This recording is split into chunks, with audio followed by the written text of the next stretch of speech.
Hope you enjoy it.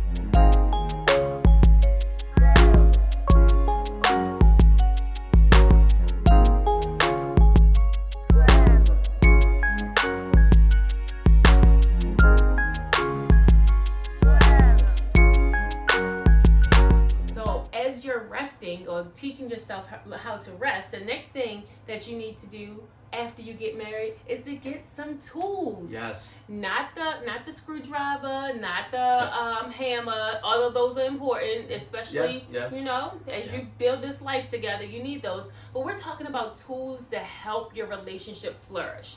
Yes. Okay, so like tools for conflict, Yep. financial tools. Yes.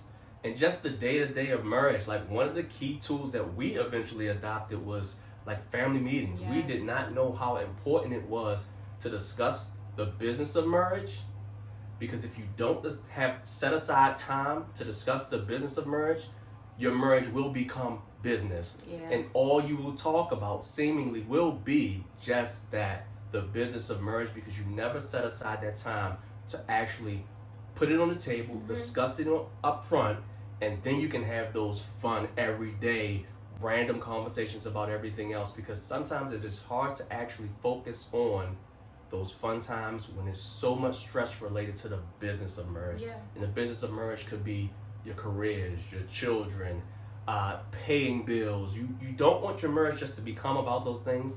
So incorporating necessary tools is absolutely vital. So again, as far as family meetings, how to handle conflict, having budget meetings. Yes. I mean, those things That's are my key. favorite time of the month. I love budget meetings. Yeah. But again, you got to have those tools in order to make your marriage something that actually thrives. Yeah, and I know people are looking and they'd be like, oh, it doesn't take all of that. But it actually does. You want to know how we know? Because for 5 years, we had no plan. Like, we had no tools. Yes. And it was crazy. Like, we had great moments, but it could have been even better if we had those different things in place. So, yes, it's learn nothing from us. like going to the tool bag and there's nothing in there. Yeah. Or you only have a screwdriver, like she mentioned earlier, you only have a screwdriver and you're pulling out the screwdriver for every situation. You're pulling out the screwdriver when you have conflict. You're pulling out the screwdriver when you have financial difficulties. You're pulling out the screwdriver when you're trying to decide how you're going to raise your kids. And the screwdriver don't work for every situation. You need different tools. Yes.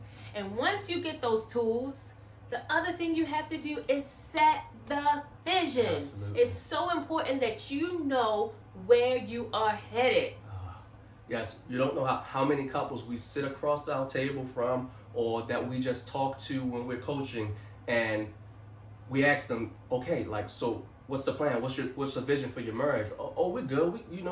We set the goals that we want to have in our marriage. Get that so much. Yeah. So I mean, like right now we're just in a really good place, and it's always about right now. We're in a really good place, and we just look at each other because it's like, you may be in a good place now, but you need that vision, because you are going to always be in that same place.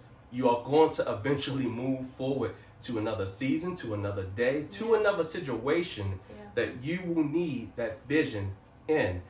And what we often find is wherever you don't set the vision at in your marriage, whether it's finances, whether it's in-laws, whether it's boundaries with friends or work, wherever you don't set that vision for, you will be attacked in that exact area. The enemy is always looking for those weak points to hit you in, to infiltrate your marriage, because it's his goal to divide you, to divorce you. Yeah. So we are offering a free brag session so that you can get a jump start on writing your vision. Yes. And if you also want to take it a little step further, we have a vision ebook. Yes. Yes. So absolutely. I'll make sure that is linked down below. Yes, and that way we can help tie you to those values, tie you to that vision, and give you biblical tools to help you in every season of your marriage. That's right. Don't y'all want to brag? Yeah. Come on now. All right, guys. Thank you so much for joining us. If you haven't already, go ahead and hit that like button. Hit the subscribe button so you never miss a video from us, because we will teach you how to Brag. Hey.